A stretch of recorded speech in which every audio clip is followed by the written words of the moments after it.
Boa noite a todos. Estamos aí com mais uma palestra do curso Despertar do Sensei, curso aí voltado para os faixas marrons que vão receber a faixa preta.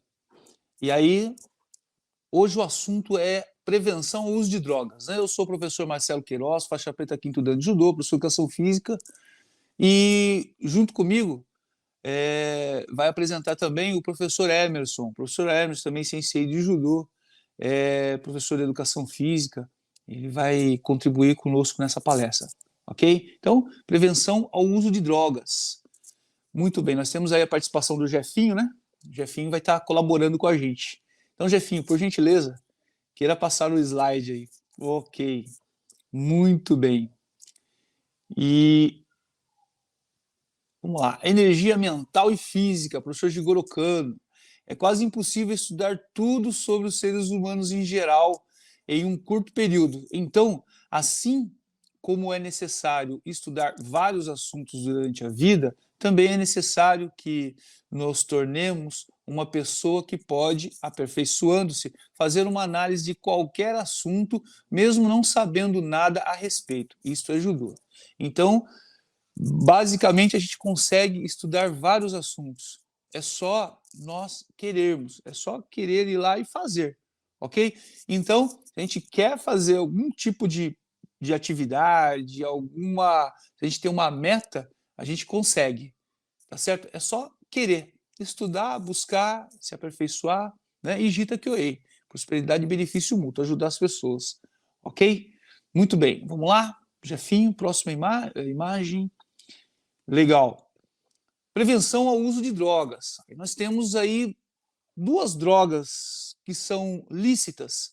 Nós vamos falar das drogas lícitas e ilícitas, das drogas que são que podem ser utilizadas para quem tem mais de 18 anos, vamos especificar, e as drogas que não podem ser utilizadas por ninguém, né? São drogas proibidas. Então nós temos as drogas lícitas, o cigarro, o álcool e os remédios. Remédios também não deixam de ser drogas, ok? E nós temos as drogas proibidas, as drogas ilícitas, que são maconha, cocaína, crack, etc. Aí tem também os anabolizantes e, enfim. Depois o professor Emerson ele vai entrar mais a fundo nessa parte. Então, quando a gente fala em drogas, vejam bem, nós estamos treinando, nós estamos querendo receber uma faixa preta de judô. E o judô, ele prega muito pela ética, ética no sentido de limites, né? Ética no sentido de respeito, educação, valores. Olha só, ética no sentido de valores, né? E essa ética dos valores, nós temos que ser exemplo. Lembro que o símbolo do judô é aquele espelho, né? Uma das joias que foi entregue aí pela deusa Amaterasu para a família real do Japão, né? E o espelho que o professor Jigoro Kano usou para ser o símbolo do judô significa que quem pratica judô tem que ser um espelho para si próprio e para os outros. Se ele é um espelho, ele não pode espelhar coisas ruins. O que são coisas ruins? Drogas, por exemplo, são coisas ruins, né? O sensei que fuma, que bebe álcool, cerveja, cachaça, enfim, isso não é um bom exemplo. Não é um bom exemplo. Então, esse exemplo é um exemplo que não é legal, né? Aquele exemplo negativo para o aluno. Tá? Então, se você quer ser um professor de judô, se você quer seguir essa linha, então você tem que ser um exemplo positivo. Né? Então você não pode beber, não pode fumar, tem que ter uma conduta ilibada, tem que ser uma pessoa do bem, para você passar exemplos do bem. Essa é a função primordial do professor de judô, a primeira função. Pois o resto é a parte de técnica, né? Isso daí é de cada um. Tá? Mas essa principal função é muito importante. Então é muito importante que vocês que vão receber a faixa preta saibam que o judoca ele é um exemplo. Não pode beber, não pode fumar, ele tem que ter uma outra conduta, uma conduta diferente. É isso que o professor, uma das principais coisas que o professor, talvez para mim, é a principal coisa que o professor Jigoro Kano deixou. Tá? Então não pode postar em rede social lá bebendo cerveja. Né? Sujeito faixa preta, eu já vi cara faixa preta na cintura bebendo cerveja. É errado, né? Não pode, não pode. É um exemplo negativo, principalmente para criança, que é o público que a gente pega. Tá bom? Muito bem, então nós temos as drogas lícitas aí, cigarro, álcool, remédios, e as ilícitas maconha, cocaína e crack. Vamos lá? Pode passar, Jefinho, por gentileza? Isso, vamos lá. Aí nós temos algumas leis que norteiam, né? Essas leis têm que ser seguidas, né? Então, para o sujeito que utiliza as drogas, olha lá, Lei 11.343, de 23 de agosto de 2006, institui o Sistema Nacional de Políticas Públicas sobre Drogas, SISNAD. Prescreve medidas para a prevenção do uso indevido, atenção e reinserção social de usuários e dependentes de drogas. Estabelece normas para repressão à produção não autorizada e ao tráfico ilícito de drogas. Define crimes e dá outras providências. Artigo 33 dessa lei afirma que caberá pena de reclusão de 5 a 15 anos para quem? Olha lá, nós estamos falando de drogas ilícitas, né? Então nós estamos falando lá de maconha, cocaína, crack, heroína, tá? Então vamos lá, ó, artigo 33 dessa lei afirma que caberá pena de reclusão de 5 a 15 anos para quem? Importar, olha os verbos, importar, expor, remeter, preparar, produzir, fabricar, adquirir, vender, expor à venda, oferecer, ter em depósito, transportar, trazer consigo, guardar, prescrever, ministrar, entregar a consumo ou fornecer drogas, ainda que gratuitamente, sem autorização ou em desacordo com a determinação legal ou regulamentar. Quanto à pena de reclusão, a mesma é tratada no artigo 33 do Código Penal, qual define que esta pena será cumprida em regime fechado, semiaberto ou aberto. Depende da decisão do juiz. Fica ao sabor da decisão do juiz. Eu peço até essa parte aqui, é uma parte que cabe mais aí ao nosso o sensei Regis, né, quinto dan, professor de educação física e advogado também. Ele também vai fazer aqui vai passar algumas informações aí para os senhores, mas numa outra matéria. Ele tá ligado a uma outra matéria. Esse ano nós colocamos as matérias todas conjugadas, né, uma matéria tendo a ver com a outra. São dois professores, mas uma matéria tem a ver com a outra. Um sujeito fala uma coisa, um professor fala uma coisa, o outro professor vai falar uma outra coisa, que tem a ver, elas têm coesão, né? Coesão e coerência entre as matérias, ok? Essa parte de leis aqui é mais pro Dr. Regis, né? Professor de Educação Física e advogado, o Regis. Ele é quinto dan de judô também, ele vai falar na palestra dele. Ok? Mas continuando aqui sobre as drogas, é que tem a ver também com relação a crime, também sou policial militar, então isso aqui é uma coisa que está bem próximo de mim, consigo desenvolver com tranquilidade. Jefinho, por favor, passa para a próxima. Vamos lá, próximo slide. Aqui nós temos as drogas lícitas. Veja que as drogas lícitas são extremamente problemáticas, né? Mas, às vezes elas são, por serem lícitas, elas acabam sendo até piores em algumas situações do que as drogas ilícitas, né? Então, vamos falar um pouquinho do cigarro. E aí, antes da gente falar do cigarro, eu coloquei algumas imagens aqui. Eu adorava, quando eu ministrava aula de ProErd nas escolas, eu adorava mostrar essas imagens para as crianças do quinto ano, né? Criançadinha de 10 anos, 9, 10 anos. Aí eu mostrava lá né, o cidadão ali sem perna, o pulmão todo destruído, os dentes caindo, né? Olha lá um outro cidadão ali que está em fase terminal, ali você tem a perna toda em estado de putrefação. Nós temos um dos componentes do cigarro, algumas dos componentes do cigarro são venenos para matar rata e barata, né? E o sujeito consegue colocar isso para dentro do pulmão. Isso é um absurdo muito grande, né? Então, olha só, nós estamos falando do cigarro. Lendo um pouquinho aqui o texto, você tem o que aqui, ó? Cigarro, a origem 3.500 anos antes de Cristo, ela vem lá do Antigo Egito, né? O tabaco, ela é uma planta que é plantada, cultivada e colhida. Essa planta, ela vem lá desde o Antigo Egito, né? E aí vem passando por várias fases nas épocas, né? No mundo, chegando até os indígenas, aonde eles tinham lá eles juntavam vários, juntava, né, uma quantidade de vários cigarros pequenos e fizeram um charuto. Aí tem lá o charuto, tem o cachimbo, né, do Saci Pererê, que a gente brinca com as crianças, né, que é o cachimbo do Saci Pererê, né, mas tudo vem do tabaco, né, e o tabaco, olha só, olha lá, lendo aqui rapidinho, bom, origem 3.500 a.C., Antigo Egito, tabaco é uma planta que é plantada, cultivada e colhida, começou com cigarro de palha, depois charuto, cachimbo, esses últimos criados por tribos indígenas. Os povos árabes também criaram o narguilé. O narguilé tem origem, narguilé, a tradução dele é coco seco. Ele tem origem lá ao ano zero, né? Ao ano zero, que é na época, ano zero, nascimento de Cristo, né? Então naquela época, mais ou menos naquela época que surgiu o narguilé. Os árabes, eles utilizavam, utilizam até hoje.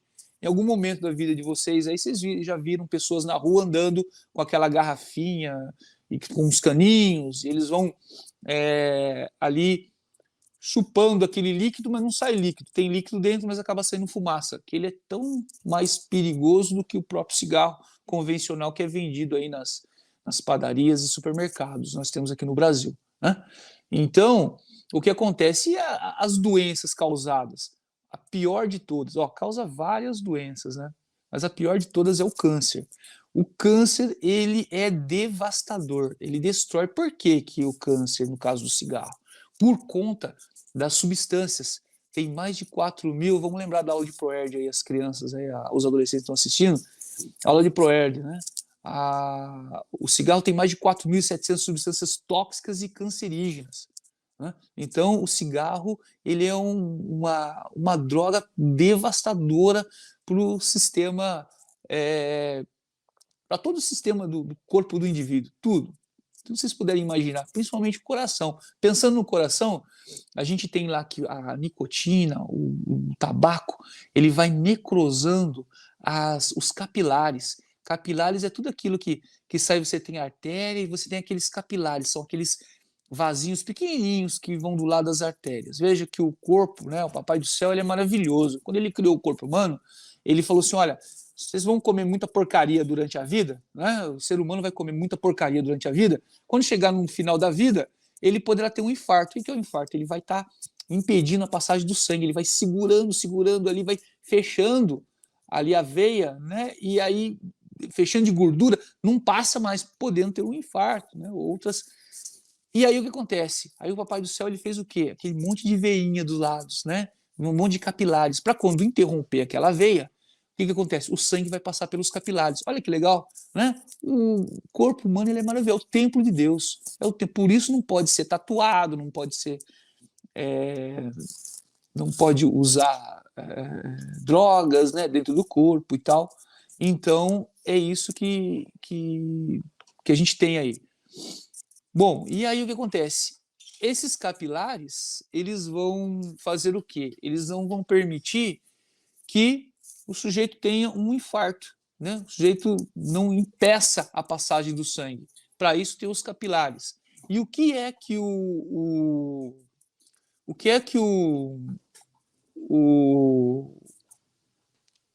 cigarro faz? Ele necrosa essas veinhas. Ele vai destruir, ele vai necrosar, ele vai matar essas veinhas. E quando mata essas veinhas, o que acontece? Aí houve um infarto fulminante. Já viram? Vocês já, em algum momento da vida de vocês, vocês viram lá que as pessoas que têm infarto, o que acontece? Eles têm um infarto fulminante, por quê? Porque fumou demais, fumou muito durante a vida e aí acaba infartando, né? Então é por conta justamente dessa destruição dos capilares, certo? Então isso daí mas dá mais coisas, ainda dá derrame cerebral, você pode ter uma série de problemas, de complicações, sem falar as doenças respiratórias, né? Das vias aéreas superiores, só tristeza. Então, um sujeito que fuma cigarro, colocando mais de 4.700 substâncias para dentro do organismo, com certeza ele é uma pessoa que não tem muita inteligência, né? E acaba sendo um mau exemplo para outras pessoas, né? Com certeza vocês serão excelentes professores de judô e jamais vão colocar um cigarro na boca para servir de mau exemplo para as crianças, ok? Muito bem. Esgotamos aí? Cigarro, podemos falar mais alguma coisa? Ele também é depressivo, ele também causa ele vai causar, além da depressão, o vício, né? E dele a pessoa parte para outros cigarros mais poderosos, mais fortes, né? Que seria, no caso, a maconha. Jefinho, vamos lá? Vamos passar que a gente... Senão o nosso tempo está esgotando aí, né? É pouco tempo, que a gente tem meia horinha. Vamos lá, dá para falar mais um pouquinho. Álcool. Para a gente poder falar sobre o álcool agora, gente, o álcool ele é uma substância que ele vai afetar em grande quantidade o sistema cardiovascular. Então, a pessoa que utiliza o álcool, ela vai ter um aumento da pressão arterial, podendo dar, além do infarto, derrame cerebral. Olha só, o sujeito pode ter um derrame cerebral, pode infartar, ele vai ter um problema sério no fígado, ele vai ter um problema de cirrose. Já ouviram falar da cirrose? Cirrose hepática. Então o sujeito ele fica com aquela barrigona grande, parecendo mulher grávida, né? Então, de tanto beber.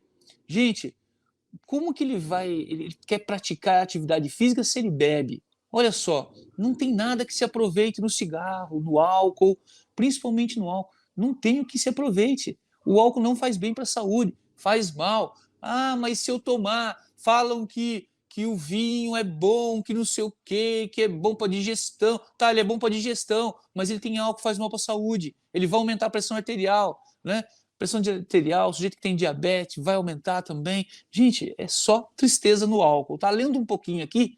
Vamos lá. O álcool é uma substância que existe desde 3.500 anos antes de Cristo, né? Surgiu no Antigo Egito com a criação lá, a produção de vinho. Ele pode ser fermentado como vinho ou destilado como uísque, vodka. Né? As tribos indígenas desenvolveram com o passar dos anos e criaram a destilação, produzindo bebidas quentes de lugares frios. Né? Aí entra lá vodka, uísque, etc. Tá certo? Então, álcool também, como vocês serão os próximos novos senseis, professores de judô, não pode dar exemplo negativo utilizando o álcool, né? Sendo ele uma bebida que pode ser utilizada no nosso país para quem tem mais de 18 anos. Mas, como exemplo, é um exemplo negativo. Né? Então, se alguém pensa em ser professor de judô, esqueça o fato de beber álcool.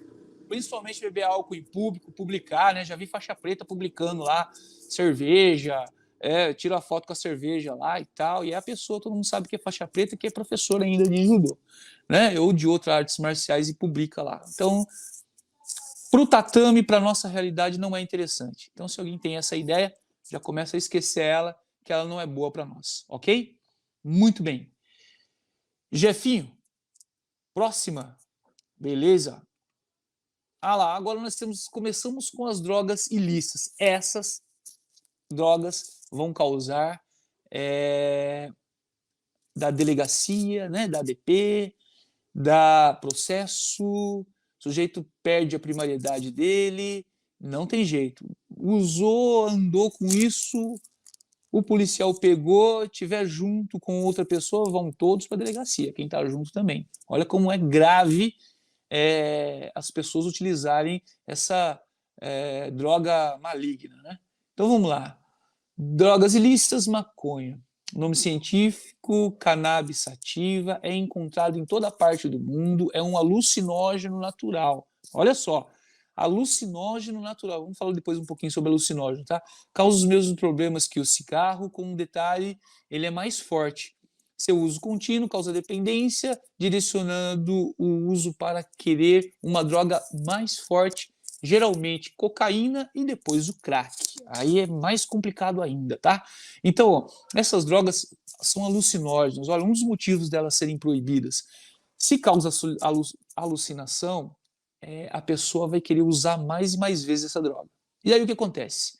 Se quer usar mais e mais vezes a droga, ele vai querer arrumar dinheiro para poder ter que... Isso gera dinheiro, né? Então gera lucro. Eles vão querer ter dinheiro para poder comprar. E se não trabalha, quem que dá dinheiro, quem que dá emprego para quem é drogado, é viciado? Né? Quem que dá? Só um ou outro. Mas a maioria tem um pré-conceito para essas pessoas. Então, o que você tem que fazer? Bom, primeiro, não utilizar essas drogas de jeito nenhum. E a pessoa que utiliza, o que ela faz? ela fica tão louca, ela causa uma alucinação, né? Causa um alucinógeno natural. Ela fica tão louca, ela quer bater nas pessoas, que ela quer roubar o velhinho, quer roubar a criança, quer roubar a casa dela, sumir com objetos da casa para poder comprar mais droga. Olha só, entende? Porque um dos motivos que isso é proibido, porque causa crime, né? Então a pessoa, ela é presa por conta de cometer outros delitos por conta da droga, tá certo? Causa os mesmos problemas que o cigarro, com um detalhe: além de ser alucinógeno, ela causa depressão, enfim, todas as drogas causam depressão. E além de tudo isso, a pessoa comete crime, tá certo? Jefinho, vamos lá? Próximo, senão o nosso tempo já está no finalzinho. Beleza? Agora, vamos falar um pouquinho da cocaína. Olha lá, cocaína. A cocaína é uma substância produzida a partir da mistura química, né? Mistura de folhas de coca com várias substâncias químicas, inclusive querosene, gasolina, é uma tristeza. Ela é produzida em laboratórios através de processos químicos. Causa depressão, ansiedade, agressividade, aumento da pressão arterial, infarto, alucinações. Basicamente, a mesma coisa que o cigarro, o álcool e a maconha causam, só que é acrescido de mais alguns detalhes, tá certo? Porque são substâncias químicas que vão destruindo o corpo do indivíduo, vai arrebentando, ok? Próximo, Jefinho, por favor. Crack. Bom, o crack é o resto da cocaína. O que sobra da cocaína dá origem ao crack, né? O crack, ele é mais barato que a cocaína e causa mais estragos que a cocaína. Lá, é o resto da cocaína, é produzido a partir de pequenas pedras e é fumado em cachimbos improvisados. Pode ser uma droga extremamente forte, pode ser, não, ela é uma droga extremamente forte. O indivíduo que utiliza vicia na primeira vez do uso e não consegue ficar sem a utilização. Causa vício, depressão, ansiedade, alucinações e agressividade. O sujeito, ele fica agressivo. Então, ele, querendo a substância, ele faz qualquer coisa. Então, ele pode bater em alguém, ele pode roubar alguém, ele pode atropelar alguém, ele pode esfaquear alguém, matar alguém, atirar em alguém por conta dessas drogas, né? Com certeza é classificado como um doente, precisa de tratamento, ok? Então, estamos aí com as drogas ilícitas, o crack. Jefinho, rapidinho, vamos lá? Próximo, anabolizantes. Os anabolizantes, veja, são substâncias produzidas em laboratórios. Doenças graves são causadas pelo uso de anabolizantes, tumores hepáticos, carcinomas hepatocelulares, hepatomas, adenomas, etc. Câncer de próstata, doenças cardiovasculares, AVC, infarto do miocárdio, arteriopatias dos membros inferiores que podem conduzir à amputação dos membros, é verdade. Não circula sangue, gela a perna, tem que cortar, né? Por conta do uso de anabolizante. Ele falou, hoje, com internet, com tantas informações que nós temos, o cara tem que ser muito trouxa, muito bobo para estar usando anabolizante, né? Tem que ser muito bobo. E tem pessoas que utilizam. O sujeito, ele quer ficar forte, né? A todo custo, quer aumentar a massa muscular e fica tomando porcaria. Eu vou deixar essa parte aqui para o Emerson falar, para o sensei Emerson, o mestre Emerson, né? Deixar o Emerson falar, que ele é bem mais incisivo, tem maior conhecimento nesse assunto, tá certo? Mas anabolizantes também são drogas proibidas, ok? Próximo, por favor, Jefinho. Depressão versus neurotransmissores. Veja, agora vamos lá, hein? Dopamina, olha lá, dopamina, responsável pela sensação de prazer. Dopamina, toda vez que a gente treina, faz atividade física, se alimenta, né? Tudo isso aí tem uma liberação de dopamina no corpo do indivíduo. Isso é muito importante, é benéfico, faz bem para a saúde, sentimento de prazer e de felicidade, né? Então nós temos lá, ó, serotonina, outro neurotransmissor. O que causa a serotonina? Tanto a serotonina, a falta de serotonina. O que causa? Causa ira, agressão, falta de humor, falta de sono, falta de apetite. Encontra-se em plantas, frutas e vegetais. Olha como é importante a gente comer plantas, frutas, vegetais. É muito importante deixar o prato da gente bem colorido. Isso é mais um assunto do Emerson, que é a parte de nutrição esportiva, vou deixar com ele, tá? Mas, então a gente tem lá, olha só, a falta disso. E como é que faz para a gente dosar a parte de serotonina e dopamina. Quando que a gente faz para a gente dosar isso? Olha, quando a gente está treinando, quando a gente está comendo, quando a gente está fazendo coisas prazerosas, né? E uma alimentação saudável, a gente tem esses neurotransmissores que fazem parte do equilíbrio do corpo humano. E quando a gente não tem isso? Quando não tem isso? Isso vai acontecer quando o indivíduo começa a utilizar drogas e aí ele começa a entrar em depressão. Ele entra em depressão por quê? Porque ele cai tanto as taxas de serotonina quanto as taxas de dopamina. Ele desequilibra de um jeito que ele fica sentindo que ele tem todos esses sintomas que vocês estão vendo aqui, né? São sintomas de usuário de entorpecente, né? Tem todos esses sintomas, só que com um detalhe, ele começa a entrar numa depressão profunda, porque ele quer usar mais e mais vezes a droga e não consegue obtê-las, consegui-las. Aí ele parte para o crime. Olha só como é que uma coisa está junto com a outra. Ele parte para o crime para poder conseguir mais drogas, ok? Então eu me lembro do meu professor, né, professor Calazans Camargo, todos eles, professor Calazans Camargo, professor Kishi, né, professor Kishi, professor Amadeu Esteves, todos eles sempre falavam que a gente tinha que ficar longe das drogas.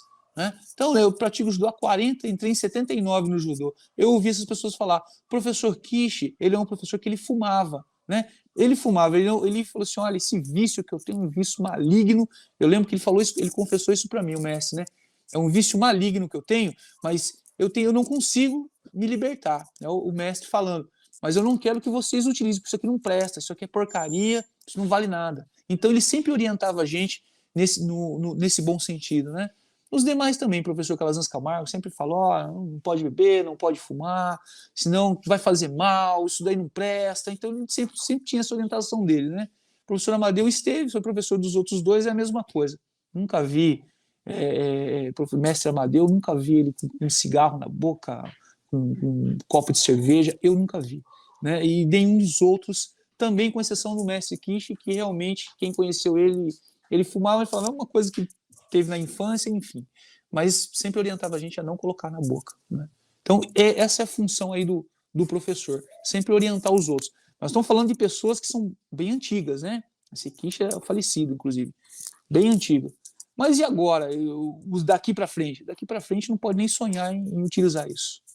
Ok? Muito bem. Próximo, Jefinho. Bom, a depressão, gente. Ó, a depressão é um caso muito sério. E ele vem justamente, a depressão ela vem justamente da utilização aí de cigarros, maconha, cocaína, crack, álcool, causa depressão. Sempre vem um vazio depois com a sensação do indivíduo querer ter mais e mais. Então, você tem que observar as crianças. Crianças que vão treinar com você, você tem que observar muito essas crianças, né? Você tem que observar ela, por quê? Ó, crianças que vêm treinar com você, né? E essas crianças só engordam. Olha só, criança que só engorda. Aí você olha os pais separados. Aí você olha que os pais se relacionam com outros cônjuges, ou seja, separa do pai ou da mãe e arruma um outro cônjuge, né? Um outro marido, uma outra esposa. Então, o que acontece nessa situação? A criança ela absorve essa situação, se não for bem orientada, ela absorve negativamente. A criança não brinca, são crianças que não brincam, não jogam videogame, não saem mais. Uma criança que não joga videogame, aqui na minha casa é uma briga por causa de videogame, nossa, a gente quer segurar eles para não mexer com videogame de jeito nenhum. Os três adoram o videogame, o tempo todo no videogame, mas é o mundo deles dessa estrutura que nós temos hoje, né? Então, não joga videogame, não sai mais e tem sentimento de raiva. Crianças agressivas têm sentimento de raiva, né? Crianças que sofrem bullying, traumas de infância. Bullying de hoje tem um efeito cruel, né? Por que tem um efeito cruel? Porque o bullying, na nossa época, quando nós éramos crianças, eu tenho 50 anos, quando era criança, adolescente na escola, um brigava com o outro, um chamava o outro, você é gordinho, você é magrelo. A gente resolvia na onde isso? Como que a gente resolvia? No intervalo. No intervalo a gente resolvia, né? Do nosso jeito. Mas a gente resolvia no intervalo e acabou a conversa ali no intervalo. Certo? Como é que é o bullying de hoje, gente? Gente, o bullying de hoje não tem como resolver no intervalo. Não, o bullying hoje vai pro celular. O bullying de hoje, ele vai para as redes sociais, ele vai lá para o Facebook, ele vai para o Instagram, ele vai para tudo quanto é canto, né? O bullying de hoje, e não consegue ficar só ali, porque o cara, o sujeito que sai sexta-feira da escola, ele leva para a roça, ele vai para a roça no sábado, leva o bullying junto com ele. No domingo, quando ele vai para a igreja, leva o bullying junto. Caramba, mas e aí? Entende que é diferente? É diferente da nossa época? Então, o bullying de hoje é complicado. E tudo isso vai gerando o quê? Uma depressão. E a depressão mais profunda gera outras coisas. Vamos lá, Jefinho? Passa para mim, por favor. Vamos lá? Suicídio. A depressão aprofundada vai gerar o suicídio. Tá certo? Então, o que acontece? Quando a gente pensa em suicídio, a gente pensa em quê? Depressão, né? Videogames, criança que não quer saber mais de videogame, ou se joga muito videogame também, aqueles jogos cruéis, né? Não é para a idade deles. Doenças multifatoriais, ó, são várias doenças, o sujeito é obeso, o sujeito tem diabetes, o sujeito tem dor de cabeça, pressão alta, uma série de problemas, são várias doenças, né? Doenças genéticas que vêm do pai, vem do pai, do avô, perdas familiares, separação dos pais, são coisas que vêm da família, né? Traumas de infância que não foram resolvidos. Olha o judô ele ajuda a resolver trauma de infância também. Você tem uma nova família, outras pessoas que estão ali para um bem comum, acaba superar problemas do passado. Eu também consegue. A arte marcial, de uma maneira geral, consegue fazer isso, né? O bullying, né? Criança que sofre bullying, baixa autoestima. Então, a primeira coisa, o judô é maravilhoso, gente. O judô, né? As artes marciais de uma maneira geral, mas vamos falar mais voltado para o judô é maravilhoso, porque você chega lá um gordinho lá para treinar com a gente, um gordinho bem gordinho acima do peso, e aí ele, mas eu sou gordinho. Eu falo, calma, fica tranquilo, meu irmão, você vai treinar aqui com todo mundo, e na competição você vai ter um gordinho para lutar com você também. Entendeu? Ou seja, tem pessoas iguais a você. É uma forma da gente fazer o quê? Aumentar a autoestima daquela criança. Olha que legal. Você consegue aumentar, porque ele se sente sozinho no mundo. Né? E ele começa a se descobrir com força, com as medalhas que ele pode ganhar nas competições, por conta dele estar lutando com pessoas do tamanho dele. Ele falou, peraí, eu não existo no mundo sozinho. Tem outros do meu tamanho, tem outros. E se é pequenininho, magrinho, é a mesma coisa. Então é uma categoria. O Sr. Jigoro Kano é maravilhoso. Além de fazer as técnicas que são desenvolvidas para cada tipo de pessoa, se a pessoa é mais grande, usa as pernas, é mais pequenininho, usa os braços. E ele também criou, né, tem os pesos das competições, então é por peso, por medida, tal, certinho. Isso é ótimo para trabalhar com criança, tá certo? Nós vamos falar isso aí um pouquinho quando falar sobre psicomotricidade, tá? Que é uma aula muito importante, vocês precisam saber também, certo? Então, baixa autoestima, fixação do tema morte, autolesão, a pessoa se autocorta, sabe? Começa a se automachucar, pega a faca, começa a cortar a mão, começa a cortar. Não teve isso aí um tempo atrás aí, de uma baleia aí, não sei o quê, e as crianças ficavam se cortando? Então isso não pode, isso é complicado, tem que ser observado isso. Criança que aparece no dojo lá com marca de cortado, o que é isso? Vamos investigar, vamos perguntar, vamos levar para os pais, né? Autolesão, fixação do tema morte, o tempo todo pensando em morrer. Veja, pensar em morrer, né? Quem é que pensa em morrer? Eu penso em morrer, logo, pô, eu vou morrer daqui. Bom, meu pai morreu com 96 anos, né? Eu gostaria de morrer com 100, né? Eu não sei se eu vou ter esse privilégio, mas eu penso em morrer também, vocês também pensam. Todos nós pensamos em morrer, mas lá na frente, como os nossos avós, nossos pais, né? O pessoal que morreu bem idoso, né? Agora, é diferente de você pensar em morrer e de você começar a pensar em como você vai morrer. Olha só, não, como que eu vou morrer? Não, eu vou... Não, peraí, como é que eu vou... Eu tô pensando na maneira que eu vou morrer, que eu vou me matar. Olha só, que negócio complicado isso. A pessoa está num nível de depressão tão alto que ele começa a pensar essas coisas. Né? E a gente tem que observar a criança quando ela começa a falar no tema morte. Como que ela está falando no tema morte? Ela está falando no tema morte como os avós, que morreram com bastante idade, né? Ou como morrer, que maneira que vai subir num prédio lá alto e vai pular, e como é que é esse negócio? Começa a imaginar coisas, entende? Imaginar de como vai acontecer essa morte. Isso é complicado, isso tem que ser levado para o psicólogo, levado para o médico, né? para poder ser analisado essa criança. E quem que vai identificar isso? Você, o professor de judô, o professor que está ali na hora.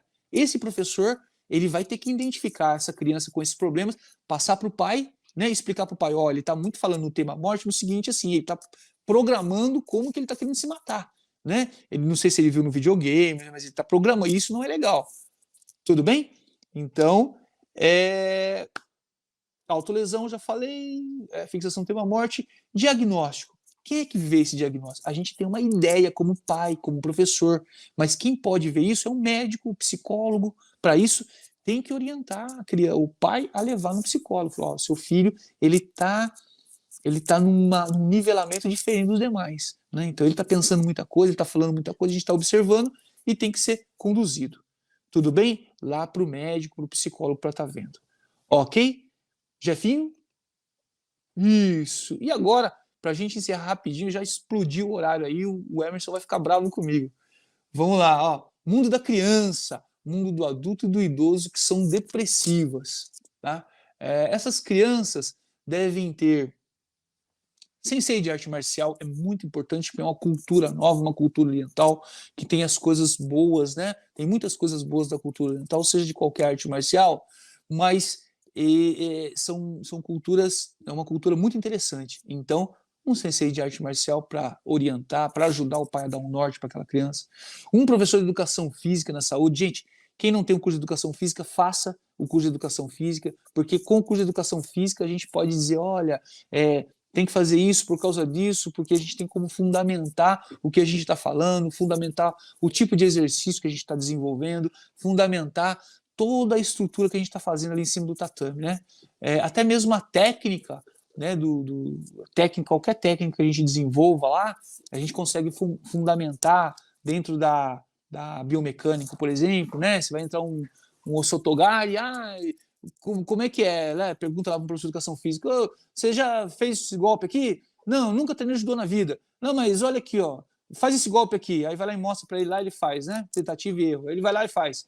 O que você fez aí? Eu fiz um trabalho de torção, eu fiz um trabalho de alavanca, eu fiz um trabalho de encaixe de quadril, e aí eu fiz a projeção, entendeu? Ele explica desse jeito, ele não fala o nome do golpe, mas ele explica desse jeito. Então, por causa da biomecânica, né? Que é uma matéria do curso de Educação Física. Mas estuda Educação Física, que mais que precisa aqui? Vamos lá. Então, precisa de sensei de artes marciais, um professor de Educação Física, precisa de um fisioterapeuta, que é importante também para verificar os problemas daquela criança, se tem algum problema, se ele está liberado para a parte de educação física. É assim, ó, o médico identifica o problema. O fisioterapeuta, ele reabilita daquele problema. E o professor de educação física faz a manutenção para não ter mais o problema. Entende? É mais ou menos isso. E o professor de judô, ele faz um trabalho de professor de educação física. Certo? Um psicólogo, que é importante também, e um médico. Tá bom? Então, eles são aí são as atividades aí que é interessante ter para uma criança. Né? É óbvio que tudo isso também gera gastos, enfim. Mas isso aqui seria o ideal. É o que nós temos aí como ideal. Tá? Mais uma coisa. Bom, já estourou o tempo aí, o Jefinho já está me avisando aqui. Então, é o seguinte. Fiquem agora aí com o sensei Emerson Miranda. O sensei Emerson, um excelente professor. Tenho muito orgulho de falar que foi meu professor em várias pós-graduações que eu fiz aí, nutrição esportiva, psicomotricidade. Eu tive aula com ele, ele é muito bom, tá bom? Abraço a todos, ele vai dar continuidade aí ao curso da gente aí sobre drogas. Abraço a todos, fiquem com Deus. Olá a todos, obrigado por mais uma oportunidade de estar com vocês. Meu nome é Emerson Miranda, sou professor de Educação Física. Hoje vamos dar continuidade ao trabalho que foi iniciado aí com o sensei Marcelo Queiroz. Vamos estar falando sobre a prevenção ao uso de drogas, tá? Então, o que eu vejo aqui, para que a gente possa ter um controle dos nossos alunos e o que possa estar acontecendo com os nossos alunos, tá? É importante, em primeiro lugar, uma ficha de cadastro desses alunos, no qual a gente possa ter aqui um exemplo para vocês. Nome, data de nascimento, a idade, o sexo, o endereço. Por que isso, gente? Como a gente estava falando no uso de prevenção ao uso de drogas, tá? Muitas vezes a gente pode ter o contato de estar lidando com alunos com situações que está fazendo uso ou não de drogas sem a gente estar percebendo. Se vem a ser acometido de problema ou não dentro do tatame, ou dentro da nossa academia, é importante a gente ter acesso a essas informações para que a gente possa prestar os primeiros socorros o mais rápido possível, ok? Então, é uma importância a ficha de cadastro como está aqui, tá? Com endereço, tudo, telefone, e aqui na sequência uma anamnese, para a gente saber se houve algum problema de patologias anteriores na família, se ele atualmente possui alguma patologia ou não, tá? Se tem alguma restrição a algum exercício, alguma prática de alguma atividade física. Às vezes o aluno tem algum problema de vertigem, tontura, algum desconforto, então a gente sabe na anamnese que ele possa estar tendo, se ele já foi submetido a algum tipo de cirurgia ou não, tá? Então esse é um questionário que a gente faz com os alunos para que a gente possa ter um documento em mão, tá? Para que tenha algumas informações para ser tratada durante o treinamento, tá? Os objetivos desse aluno com a relação ao trabalho que possa ser feito dentro do dojo, tá? E vamos aqui, as avaliações fisiológicas. Muitas vezes o uso das drogas, ela trazem alterações, tá, no comportamento fisiológico da pessoa, do indivíduo. Essas alterações fisiológicas é que a gente vai ver daqui para frente, tá? Para isso a gente precisa de alguns parâmetros para poder avaliar, acompanhar esse trabalho que a gente está fazendo com o aluno, com o nosso aluno no tatame. Primeiro aqui seria a frequência cardíaca máxima. Como que eu vou chegar a ter essa frequência cardíaca máxima? E para que serve essa frequência cardíaca máxima? Tá? Depois a frequência cardíaca de repouso, a frequência cardíaca de treino, tá? Como que eu chego e para que serve a frequência cardíaca de treinamento? Pressão arterial. Muitas vezes a gente vai ter alunos dentro do tatame que são hipertensos ou até mesmo hipotensos. A temperatura climática vai interferir na questão da pressão arterial, o período do ano que ele vai estar fazendo o treinamento. O duplo produto, o que é isso? Esse duplo produto é uma ferramenta muito bacana que a gente vai entender lá na frente para que serve e como que ele vai nos auxiliar durante o controle das intensidades de treinamento. Então vamos começar aqui com a frequência cardíaca máxima, tá? Com relação à frequência cardíaca máxima, é uma fórmula de um cientista chamado Carbonen, tá? Onde eu pego 220, esse número é um número padrão, e retiro dele a idade do aluno. Eu tenho a frequência cardíaca máxima, tá? Bacana, professor. Para que me serve isso? Essa frequência cardíaca máxima, ela vai me determinar aqui o quanto de esforço eu posso chegar a esse aluno. Tá? Então, um exemplo, tá? Um aluno de 20 anos de idade, 220 menos 20, eu vou ter uma frequência cardíaca máxima de 200 batimentos por minuto. Então, isso eu posso chegar a um treinamento dele para determinar que ele está treinando em 100% de intensidade a 200 batimentos por minuto. Mas eu quero determinar um treino na qual eu chego e falo, ó, eu vou estar hoje, essa semana, a gente vai estar treinando para 70%, 80% de treinamento.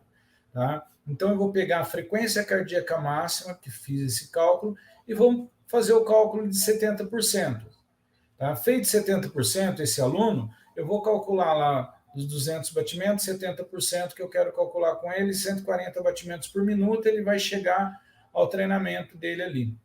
Tá? E passado isso, eu já não estou fazendo aquele objetivo no treinamento.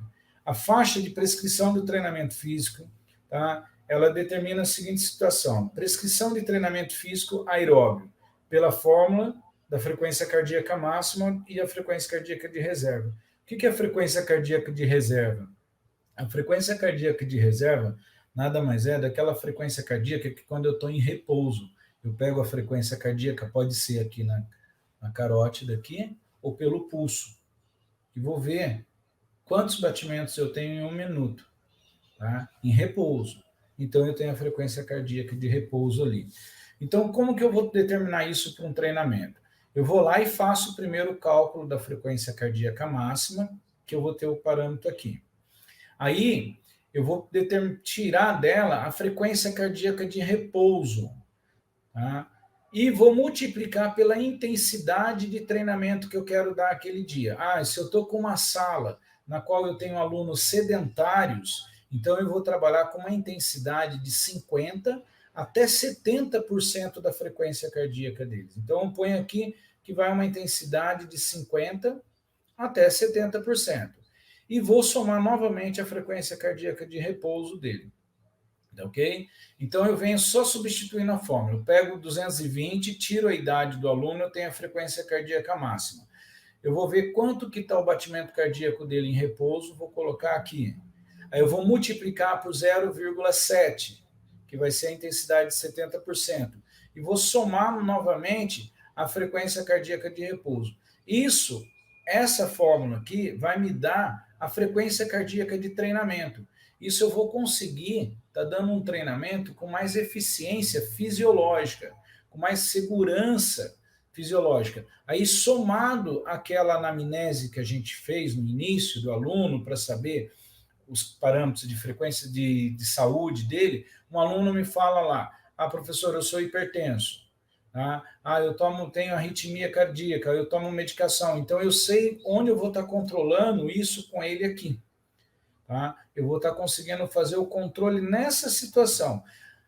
Volto a falar, peguei uma turma de alunos mais treinados. Hoje eu preciso treinar uma equipe mais forte, uns alunos mais treinados. Então eu venho trabalhar aqui de 60% a 80%. Volto, frequência cardíaca máxima. Isso traz, gente, o que a gente chama de individualidade biológica. Tá? A individualidade biológica. Vocês percebem que eu preciso aqui ter um parâmetro individual, que é a idade e a frequência cardíaca de repouso. Então, não dá para me generalizar o treinamento de intensidade para todos, porque o que pode ser forte para um está sendo fraco para outro. Ou o que está sendo fraco para um está sendo extremamente intenso para outro. Então, isso a gente consegue estar fazendo. Vamos lá. Um exemplo. O aluno ele é sedentário, tá? Ele vai treinar de 50% a 70%. O aluno condicionado possui frequência cardíaca de repouso de 62 batimentos por minuto. Eu fui lá, vi minha frequência cardíaca, ela está em 62 batimentos por minuto em repouso. E realizou um teste de esforço máximo atingindo a frequência cardíaca de 194. Qual deve ser a sua frequência superior e inferior? Então vamos lá. A frequência cardíaca de treino limite foi frequência cardíaca máxima de 194, que eu tirei 220 menos a idade dele, menos a frequência cardíaca de repouso, tá? Que foi 62, vezes a intensidade de treinamento. Ele é um aluno treinado, tá? Então ele vai de 60%, eu vou estar somando aqui novamente a frequência cardíaca de repouso, ele tem que chegar de 141 batimentos e o limite superior, frequência cardíaca máxima, menos o repouso, vezes a intensidade, mais o repouso, 168. Então, o treino dele, para ter o treino do jeito que a gente espera de um aluno treinado, ele vai chegar de 141 batimentos a 168. Tá. Se ele estiver fazendo um treino e a frequência cardíaca dele estiver dando 120 batimentos por minuto, ele não está se esforçando. Tá? Ele está postergando o resultado dele em relação ao treinamento. E se ele estiver fazendo um treino no qual a frequência cardíaca dele está ultrapassando os 168, está chegando a 180 batimentos, 190 batimentos. Ele está treinando de maneira muito exaustiva, muito intenso o treinamento. Diminui um pouco, segura um pouco a intensidade do treinamento. Tá? Isso, então, ficou claro até aqui, gente? Aqui a gente tem, então, o controle baseado na frequência cardíaca máxima, que é o 220 menos a idade, a frequência cardíaca de repouso, que é aquela que a gente vai pegar em descanso, e a frequência cardíaca de treino, que é aquela que eu vou acrescentar a intensidade. Utilizando essas três frequências cardíacas, essas três fórmulas que a gente passou aqui, eu vou ter como dosar a intensidade de treinamento. Tá? Agora, vamos falar um pouquinho sobre pressão arterial. Com relação à pressão arterial, é definida pela força exercida pelo sangue por unidade de superfície na parede vascular, refletindo a interação do débito cardíaco com a resistência periférica sistêmica. A pressão arterial é representada pela pressão sistólica e pela pressão diastólica. Tá? O que seria essa questão da pressão arterial? Imagina aqui a minha mão. Tá? Vocês vão estar vendo a minha mão. Conforme o coração está bombeando sangue, ele está injetando sangue para fora do coração e fazendo um ciclo circulatório ali, um círculo da circulação do corpo. Tá? Alguns fatores interferem na pressão arterial. Vamos lá. A gente está falando sobre o uso e a prevenção de drogas, tá, no nosso trabalho de hoje. Alguns tipos de drogas, elas são excitatórias. Tá? Algumas drogas, seja elas lícitas, ilícitas, elas são excitatórias. O que são drogas excitatórias? São aquelas que agem no sistema nervoso central, interferindo no ritmo, tá, do sistema nervoso. Se eu tenho no coração, tá, as terminações nervosas, que são nódulo sinatrial, atrioventricular, células de Purkinje, que estimula meu coração a contrair, e eu estou utilizando uma droga excitatória, tá, assomado ao exercício físico, que vai necessitar o músculo mais oxigenação, o músculo vai pedir mais oxigênio, o músculo vai necessitar de mais, como que eu posso dizer, aquela permuta de deixar oxigênio para ele e tirar o gás carbônico que ficou nele, ele vai pedir que aumente a frequência cardíaca. Aí eu tenho um parâmetro que eu utilizei uma droga que me excita o sistema nervoso. Pode ser um suposto suplemento termogênico, pode ser cafeína, pode ser cocaína, heroína, as drogas excitatórias. Esses batimentos cardíacos, eles fogem do controle, aumentando a pressão arterial, tá? Correndo o risco que essa pressão na parede das artérias possa lesionar o tecido, porque nas artérias eu tenho os vasos, que são os mais grossos, tá? As vênulas e os capilares. Depois eu tenho as arteríolas, as artérias, e vem fazendo um sistema circulatório. Então, eles vêm diminuindo de calibre, tá, para poder chegar nos capilares onde está um músculo. Um exemplo, vou pegar aqui. Imagina que essa bolsa aqui seria um músculo. Eu tenho meus dedos, que seriam os vasinhos mais finos, os capilares, meu antebraço aqui, com os vasinhos uns vasos um pouquinho mais grosso, e depois o bíceps mais grosso. Então, eu tenho as artérias, arteríolas e capilares. Capilares, vênulas e veias. Com isso, eu fiz um ciclo circulatório. Se eu tomo alguma coisa que me excita o sistema nervoso, uma droga, eu corro o risco de estourar esses pequenos vasinhos. Quando eu estouro esses pequenos vasinhos, eu proporciono lesões. Tá? Então, isso tem que ficar atento quanto ao uso de drogas. Saber, o aluno chegou na academia, ele é hipertenso, tomou medicamento para poder estar tomando medicamento corretamente, para poder estar treinando, tá? Porque o exercício vai, no momento, subir um pouco a pressão arterial, porque necessita esse batimento cardíaco aumentado, tá? Ah, professor, essa semana eu não estou tomando o remédio, porque eu não esqueci de comprar o remédio. Beleza, então essa semana você fica sem o treinamento, para não botar em risco o trabalho de vocês, professores, tá? Então, isso é fundamental, essa conversa sempre com o aluno. Uma outra situação que a gente tem com relação à pressão arterial é a mudança da temperatura. Tá? A mudança da temperatura. No frio, a gente tem um pouco de vasoconstrição.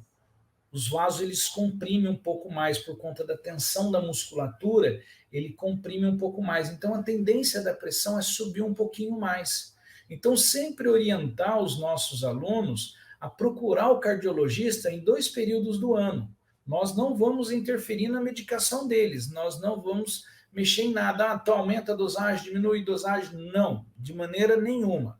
Nós vamos orientá-los a procurar o seu cardiologista 2 vezes no ano, no inverno e no verão, tá? Para que ele possa orientá-los da maneira correta a dosagem do medicamento. Ah, no verão estou me sentindo mais letárgico, estou mais cansado, nossa, a sala está quente, tá? Tá muito quente e o aluno faz uso de medicação para pressão arterial, tá? Você pode ter certeza que o calor da sala, mais a intensidade, mais o judogi, que é uma vestimenta quente, acaba derrubando um pouco a pressão dele, né? Então, isso é importante orientá-lo para fazer esse controle. Se o aluno lá na anamnese passou para a gente essa questão, ok?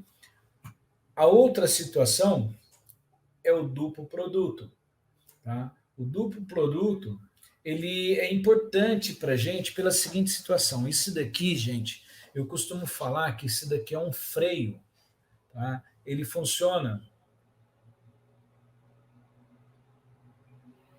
como um limitador e um freio para que a gente possa saber, tá, em qual momento o treino vai ser interrompido, em qual momento o aluno está pondo em risco a saúde dele ou não. Por quê? É nesse momento que eu diria que é o abismo das patologias cardíacas dentro do treinamento. Por quê? A possibilidade de isquemia, portanto, aumenta o declínio do produto nas atividades propostas, aumenta a sua margem de segurança, assim como permite ao profissional que prescreve o exercício uma maior flexibilidade na faixa de intensidade que pode atuar. Tá, o que significa isso? Eu pego a pressão arterial sistólica do aluno e vou multiplicar com um simples aparelhinho de pressão, pode ser um aparelho digital, aquele aparelhinho, tá? Eu vou pegar mais a frequência cardíaca do aluno, eu vou saber o duplo produto. Quando a gente faz o teste ergométrico, você está lá sendo monitorado, você está correndo na esteira, está com o aparelho de pressão no braço, está ligado monitoramente com a parte cardiológica, e o cardiologista está sentado ali em frente ao computador e você está do lado dele correndo na esteira. Quando ele percebe que a multiplicação, esse cálculo da frequência cardíaca mais a pressão arterial sistólica chega próximo a 30.000, ele interrompe o teste. Tá? O comportamento do produto não depende apenas da intensidade, mas também do tipo e da duração da solicitação. Por quê?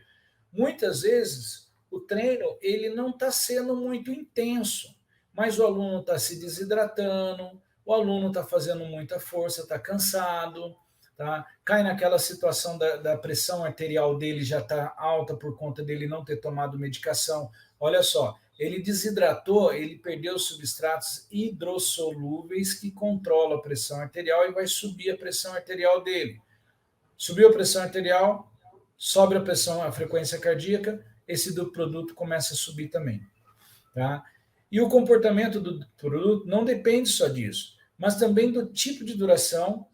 Há pouco tempo havia uma tendência a considerar as atividades aeróbias como mais seguras para o sujeito com maiores riscos de intercorrências cardíacas. Só que não, tá?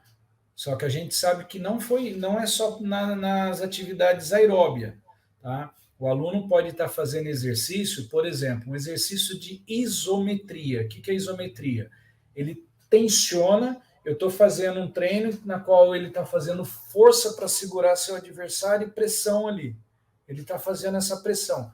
Essa pressão está colabando os vasos dele, está pressionando os vasos sanguíneos dele. Consequentemente, eu estou tendo um aumento da pressão arterial e estou tendo um aumento da frequência cardíaca, eu estou subindo o duplo produto. Daqui a pouco, quando você olha, o aluno está ficando cianótico, desmaiou, passou mal. Por quê? Ah, não, mas era ele que estava aplicando o golpe. Não, mas ele era hipertenso, ele estava fazendo esforço além da conta que ele estava aguentando, e naquele momento que eu fiz o teste com ele estava tranquilinho, que eu peguei os 220, menos a idade, ele estava tranquilo, mas ele exerceu um esforço demasiado ali, que o duplo produto dele foi demais lá para cima. Tá? Um pouquinho para entender essa situação do sistema cardiovascular, tá? A gente tem aqui no sistema cardiovascular, o coração, ele é como se fosse uma bomba. Tá? Volto a pegar aqui o coração aqui, de pano, uma bomba. Ele tem a finalidade, essa bolsa, ela tem a finalidade de bombear o sangue. Deixa eu tirar daqui, senão eu vou quebrar um negócio que está aqui dentro.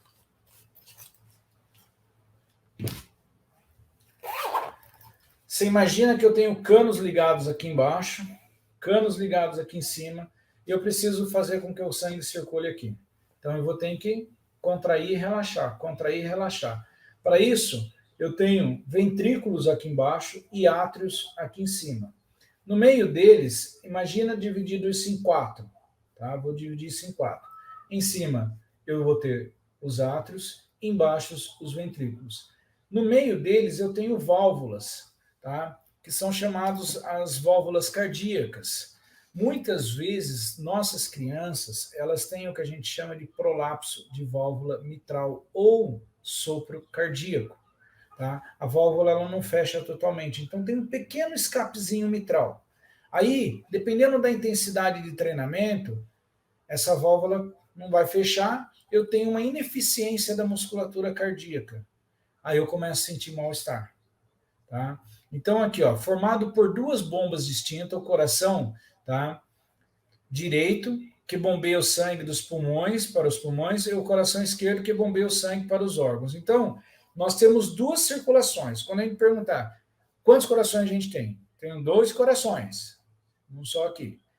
A pequena circulação que vai levar sangue do coração para o pulmão, para chegar e trocar aqui, ó, deixar o gás carbônico para ser soltado e receber oxigênio, e depois ele vai ter a circulação, grande circulação, que vai levar o sangue através da aorta para os órgãos e tecidos do nosso corpo, para o músculo, para os órgãos, tá? Até mesmo para os ossos.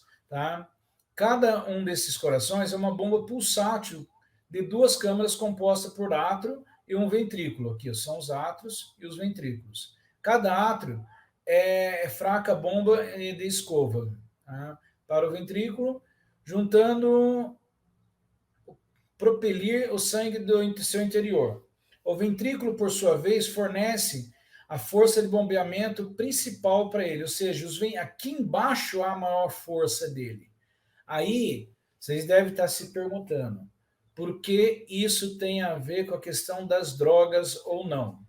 Aqui, ó, eu tenho estimuladores, né, neurotransmissores aqui, ó, que são chamados nódulo sinoatriar, átrio ventricular e células de Purkinje, tá?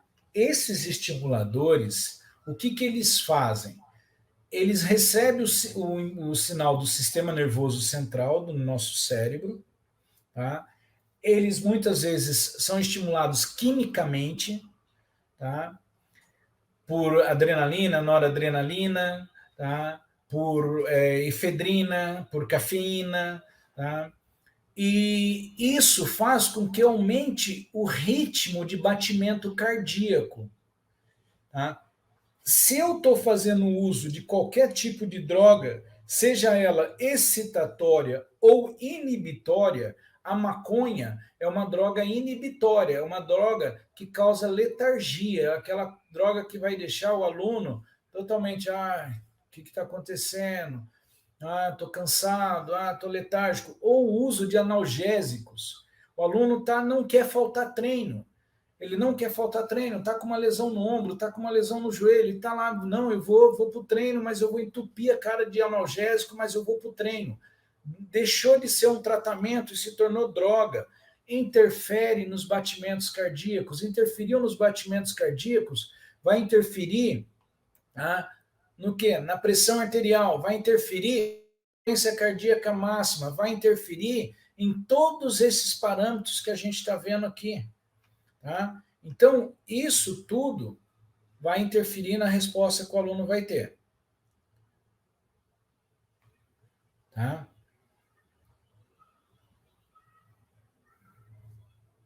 E aqui, gente, eu tenho o ciclo cardíaco vascular. Ó, uma das coisas muito importantes, tá, que a gente possa ter aqui, durante a prática do exercício físico, seja ele aeróbio ou anaeróbico, a bomba cardíaca exerce um trabalho de suma importância para a manutenção e sustentação da atividade metabólica do exercício.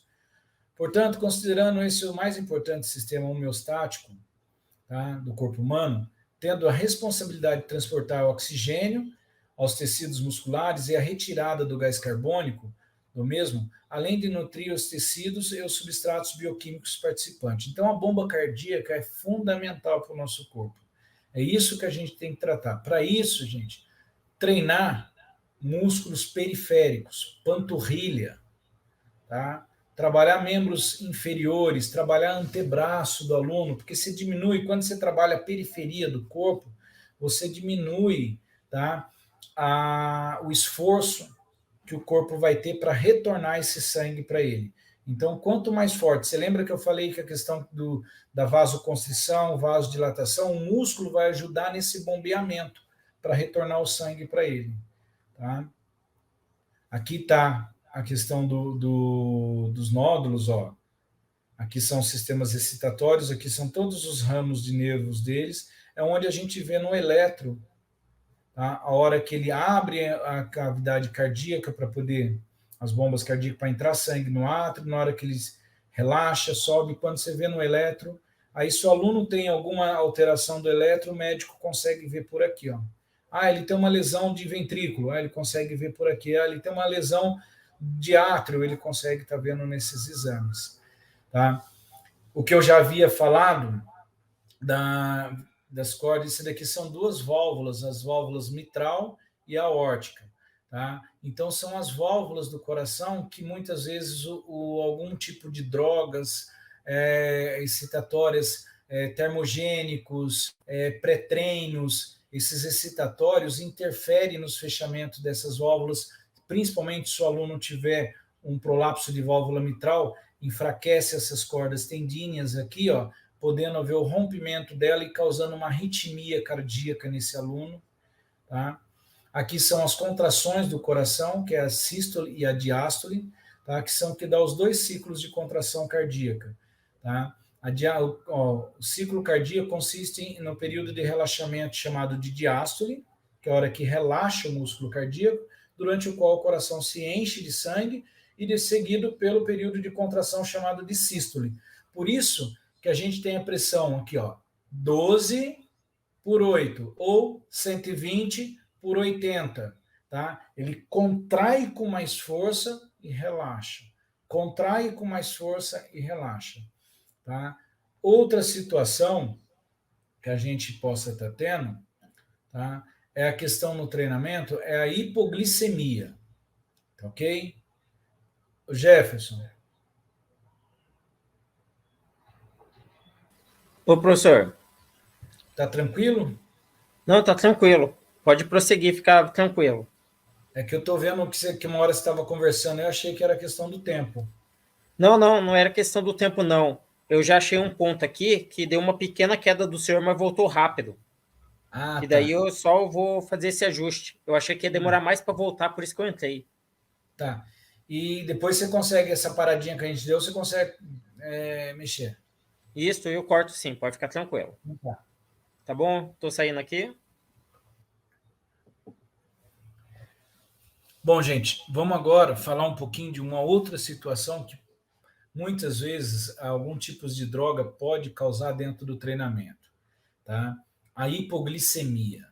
A hipoglicemia, ela é uma sensação que dá no aluno que ele fica sentindo-se letárgico, cansado, dá náusea, sudorese, ele começa a ficar tendo um pouco de vertigem dentro da sala, fica cianótico, tá? Então, a hipoglicemia, ela não é só privilégio de diabéticos, tá? Como está aqui, ó, hipoglicemia acomete tanto os pacientes diabéticos tipo 1 quanto tipo 2, tanto aquele que usa ou não insulina, tá?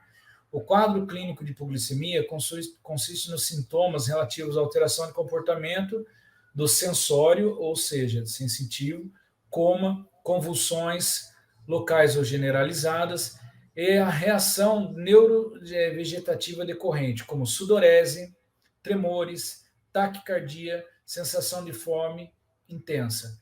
O que muitas vezes acontece isso? Por que acontece isso na nossa área? É muito comum nos esportes competitivos a gente passar por um período de pesagem, tá? na qual a gente preciso abaixar meu peso. A gente começa a fazer dietas, começa a fazer uso de, muitas vezes, de maneira errônea, diuréticos, tá? Começa a ter um quadro de inanição. Essa situação leva à fraqueza física. O seu cérebro, ele funciona única e exclusivamente de maneira glicolítica. Não adianta eu pensar, estou fazendo a dieta do Dr. Robert Atkins, a dieta cetogênica. Não, quero perder um peso, eu estou fazendo o jejum intermitente. Vou treinar em jejum para poder queimar mais gordura. Gente, tá? Eu sou acadêmico em nutrição, tá? Estou fazendo a minha segunda graduação, minha segunda faculdade em nutrição, tá? Sou fisiologista, não funciona, não é por aí, gente, tá? Não é por aí. Por quê? O seu cérebro, ele é glicolítico, ele utiliza glicose como fonte de energia. Olha só as alterações que a gente pode trazer nele. Neurovegetativa decorrente, que é sudorese, tremores, taquicardia, sensação de fome intensa, tá? Então, são comportamentos que muitas vezes o seu corpo não quer deixar você entrar num quadro de coma. Aí, o que acontece? Por que as pessoas acham que está emagrecendo quando está fazendo esse tipo de dieta e vai para uma pesagem, já perdi 5 quilos essa semana, mas chega na hora da luta, não vai estar conseguindo fazer nada, porque sofreu perda de massa muscular. Porque para o seu cérebro não sofrer com isso, ter essa hipoglicemia, primeiro, vamos entender o que é hipoglicemia. Hipo, baixa queda de glicose circulante. Quando o seu começa a fazer os exercícios, o seu cérebro começa a entender o seguinte, eu preciso de glicose, eu estou aumentando a excitação de um neurônio para o outro, tá, da sinapse, eu preciso de glicose para manter esse trabalho. Tá? Eu vejo que lá eu não comi nada de carboidrato, eu não comi nada, não me alimentei corretamente. A gente vai ver isso na palestra de nutrição. Aí o que acontece? Eu tiro do tecido muscular, do glicogênio muscular, começo a perder massa muscular. Só que durante o treinamento, tá, o treino está sendo tão intenso, por quê? Primeiro, eu não levei em consideração aqueles parâmetros de frequência cardíaca máxima, frequência cardíaca de treinamento, frequência cardíaca de repouso, duplo produto, não levei em consideração se o aluno toma ou não toma medicação, tá? Se o aluno é diabético ou não, porque eu não fiz a anamnese dele, não tem uma ficha de cadastro dele, o aluno veio para o treinamento, tá? Porque ele não quer faltar treino. Aí ele me tem uma hipoglicemia dentro do treino, tá? Cai a taxa de açúcar dele dentro do treino. Ele corre o risco de apagar, de convulsionar ali dentro do tatame.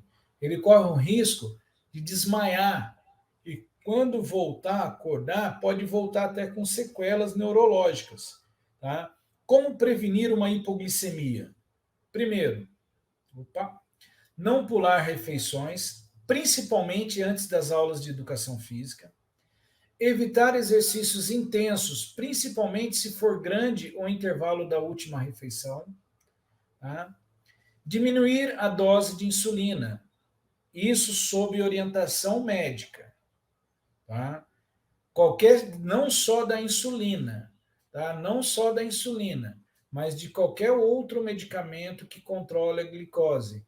Tá? Às vezes o aluno ele não é dependente insulínico, mas ele tem a síndrome metabólica, ele está com sobrepeso, está gordinho, aí ele precisa estar com a glicose alta, o médico passa para eles medicações para melhorar esse metabolismo glicêmico dele. A gente não pode interferir nisso. Vamos orientar, porque comentar com o médico que ele está tendo constantemente desconforto e hipoglicemia durante o treinamento. Tá? Então, não deixar ele ficar muito tempo sem se alimentar. Tá? Vamos falar agora um pouquinho das interferências de doença pulmonar obstrutiva crônica, que é o DPOC, e a interferência das drogas nela. Uma das drogas são as vasoconstritoras, os vasodilatadoras, tá? Que muitas vezes é o próprio uso da bombinha. Tá? É medicação? É medicação, mas é uma medicação e em excesso, ela se torna uma droga. Tá? Então, muitas vezes, os nossos alunos, as nossas crianças vão para o dojo, vão para o treino, e a mãe não relatou que a criança tem algum desses problemas, que ela faz uso de medicação. Tá? Aí está naquele período de inverno, está o frio, tá? Ela começa a se sentir ofegante, tá? Caracterizada pela pressão da obstrução ou limitação crônica ao fluxo aéreo, apresentado progressão lenta e irreversível associada a respostas inflamatórias anormais do pulmão e partículas nocivas ou gases. Essas partículas nocivas, muitas vezes, hoje a gente tem o dojo aí com tatame de EVA, tem o tatame aí de lona emborrachada, mas há tempos atrás era aquele tatame de raso de palha, tá? Quem nunca treinou com tatame daquele saía com o nariz desse tamanho, inchado, de tanto espirrar depois. Tá? Então, era uma condição que a gente fala assim, nossa, a gente está fazendo exercício, mas você sai cansado por conta. Muitas vezes, quem tinha sinusite, rinite, sofria bastante. Tá? Então, a bronquite ela é caracterizada pelo aumento das secreções brônquicas. Então, tudo isso tem que ser relatado lá na anamnese. Enfisema pulmonar, alargamento anormal e permanente dos espaços aéreos distais ou bronquíolos, terminando e acompanhado por destruição de suas paredes, sem fibrose óbvia. Gente, nós estamos falando de uma situação respiratória que hoje tá sendo muito comum, porque assim, o que acontece? Teve muita gente que pegou o Covid, como teve muita gente que veio, passou pelo Covid e passou sem sequelas. Teve muita gente que ficou com resquícios de algumas sequelas na parte respiratória. Aí, de repente, a pessoa volta a treinar e a gente começa a dar um treino de muita intensidade. A pessoa começa a se sentir hiperventilando. Essa hiperventilação aumenta a frequência cardíaca, aumenta a pressão arterial, então vem toda aquela descompensação fisiológica. Tá? A inatividade física crônica, pacientes, faz com que eles fiquem altamente descondicionados, reduzindo sua massa muscular, principalmente em membros inferiores, e dificultando a maneira acentuada as atividades de vida diária do paciente, levando até a total inatividade. Tá? Ou seja, muitas vezes a pessoa desenvolve essa patologia da parte respiratória, eu não estou conseguindo ir para academia, eu não estou conseguindo ir para os treinos de judô porque está muito intenso, está muito puxado, está difícil para mim respirar. Lembra que eu falei da importância do músculo periférico, do antebraço, da panturrilha, tá? Para ajudar no bombeamento cardíaco? Está aqui, ó. Então, eles começam a reduzir sua massa muscular, principalmente em membros inferiores. Tá? Por que disso? Porque começa a acumular gás carbônico no tecido periférico, tá? Aumenta a resposta inflamatória, que ele já está com uma resposta inflamatória na parte respiratória, ele já está com uma condição de inatividade física, o corpo começa a fazer a sarcopenia, começa a fazer ele perder massa muscular. Aí, para ele voltar para um treino é mais difícil. Então, compete a gente adaptar o treinamento. Está fazendo uso da bombinha? Beleza, então você não vai fazer o randori. Tá? Não vai para um treino mais intenso. Vamos fazer só a questão dos ulticomes, de entrada de golpe. Vamos fazer só uns treinos mais leves. Vamos fazer só postura. Tá? Vamos fazer a parte didática do treinamento. Tá bom?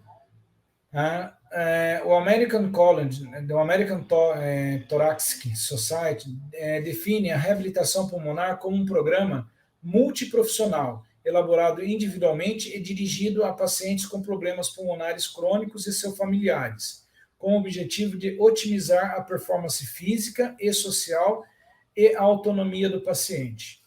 Tá? O que seria isso, esse multiprofissional? Pneumologista, o médico que trata questão de alergia, tá?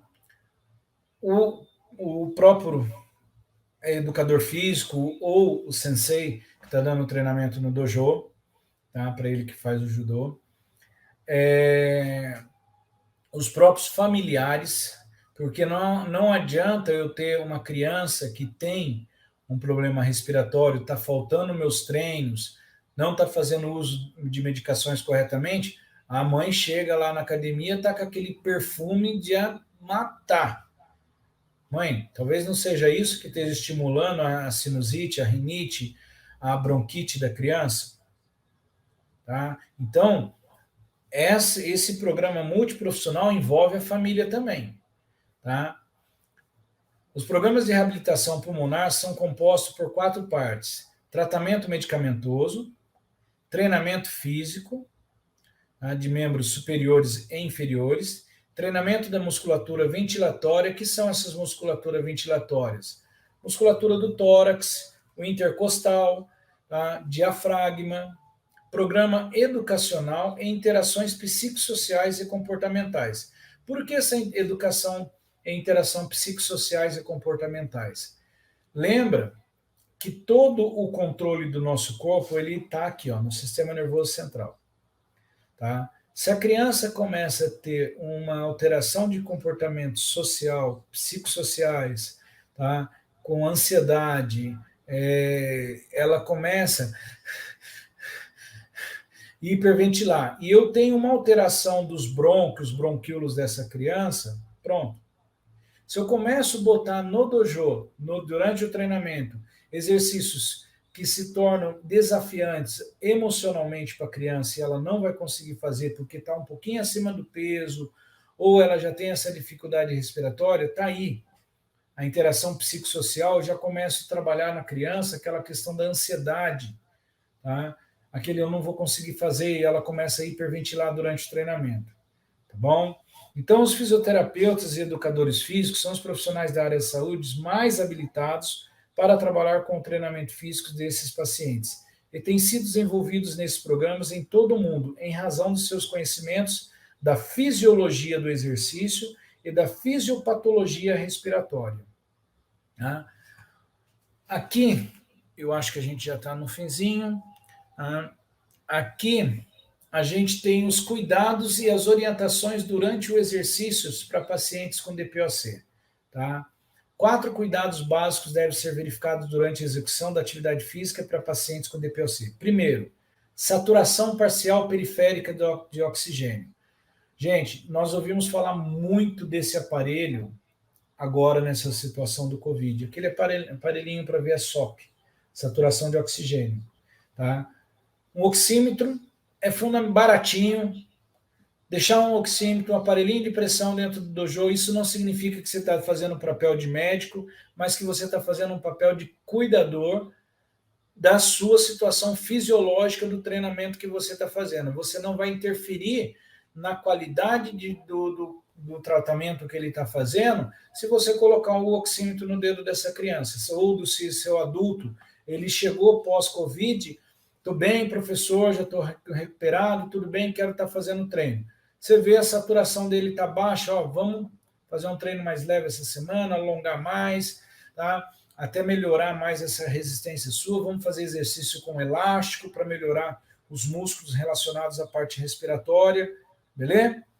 O valor da saturação de oxigênio não deve ser inferior a 85, pois isso significa que o paciente não tem, tá? Ou tem muita oferta, ou tem muito pouca, oferta de oxigênio para ser metabolizado pelos músculos.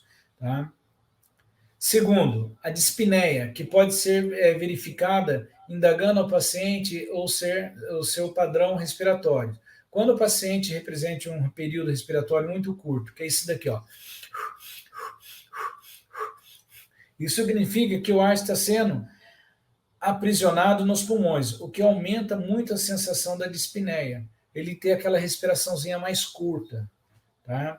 Terceiro, estar diretamente relacionado ao segundo, é a necessidade do fornecimento de oxigênio por meio de catéteres. Assim, quando o paciente apresentar uma queda da saturação de oxigênio, ele pode receber oxigênio suplementar. É importante ressaltar que as evidências até esse momento sugerem que isso pode amenizar os sintomas de falta de ar sem alterar o desempenho físico do paciente. Isso daqui é muito comum acontecer, gente, quando a gente vai levar alguns atletas para treinar fora, em lugares de muita altitude. Tá? Então a gente começa a perceber, vai ter um campeonato no Equador, num lugar dos mais altos, que a altitude é muito mais alta, Peru, tá? aí a turma começa a ter essa dificuldade respiratória, os nossos atletas aqui, que estão a nível mais baixos aqui, tá? Então, muitas vezes, a oxigenação com terapia de oxigênio ajuda a dar uma normalizada, tá? E o quarto, orientar o paciente a realizar as atividades fazendo exercício frenolabial durante a expiração, manobra que desloca o ponto de igual pressão das vias aéreas, diminuindo o colabamento das vias aéreas e favorece a troca gasosa. O que é isso? Tá? Chegando mais perto um pouquinho da câmera aqui para vocês verem, tá? Se eu fizer essa respiração, eu vou sentir tontura. Tá? Então, quando vocês estiverem dando treino, observa o aluno que está em dispneia, respirando dessa maneira. Pede para que ele inspire pelo nariz e solte o ar com o lábio dessa maneira, chamado frenolabial, tenso. Isso eu vou controlar a pressão de entrada e a pressão de saída de oxigênio do meu corpo, tá? Deixando aquela sensação que é desconfortável de tontura de lado, tá? Isso favorece a troca de oxigênio e gás carbônico dentro do corpo, tá? Eu quero agradecer aqui, ó, os senhores deverão observar que cada aluno, e principalmente os adolescentes, pois são os que possuem maior probabilidade de se envolverem com as tais substâncias, sempre que possível, orientar sobre as consequências do uso das drogas, principalmente o álcool e o cigarro, porque às vezes a gente acha, meu filho toma só uma cervejinha, não, começou a fumar faz pouco tempo. Aqui está a porta. Tá? Aqui está a porta da segurança para lá na frente priorizar outros tipos de droga, tá? Que pode ser utilizado pela população em geral. E isso daqui, ó, que pode ser utilizado pela população geral, envolve também a questão, tá, financeira do país. Tá? Porque há atributos aqui também que favorecem essa situação. Então, não há pensar que cigarro faz bem, que álcool faz bem, que essas coisas, porque é umas coisas que geram um pouco de tributos aí, tá? Quero agradecer de coração ao Sensei Calazans Camargo, a toda a equipe do Despertar de Sensei, ao Marcelo, tá? Que mais uma vez pela essa oportunidade de estar podendo contribuir um pouco aqui com vocês aqui, tá? Espero ter sido gratificante, como é gratificante para mim estar com vocês fazendo esse trabalho, tá bom? E vamos cuidar da saúde dos nossos alunos, das nossas crianças, dos nossos adolescentes, dos nossos adultos e dos nossos crianças idosas, tá? Que hoje, olha só como para vocês verem a importância disso. Olha para dentro do dojo, que vocês vão ver quantos nossas crianças de 60, 70, 80 anos estão lá dentro do dojo, tá? Firme e forte. Porque o judô nos trouxe tudo isso, tá? O judô lá da essência dele, do início da nossa vida até agora, nos trouxe a qualidade de vida, que é o que a gente busca aqui, tá certo? Muito obrigado a todos, tá? Um belo curso para vocês, gente.